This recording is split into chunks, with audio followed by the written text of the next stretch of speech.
Hi there. Today, we're exploring the SKU mapping functionality in the AMCF app. Begin by adding a product in the Products section. Since this is a demo, title the product accordingly with a demo in the title.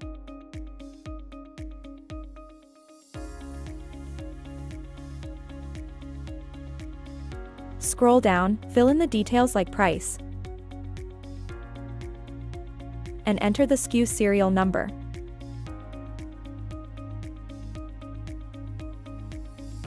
Once done, save it.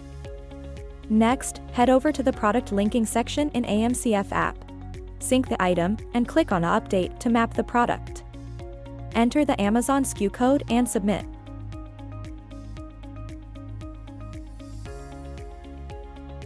Your product is now successfully mapped. Thanks for watching.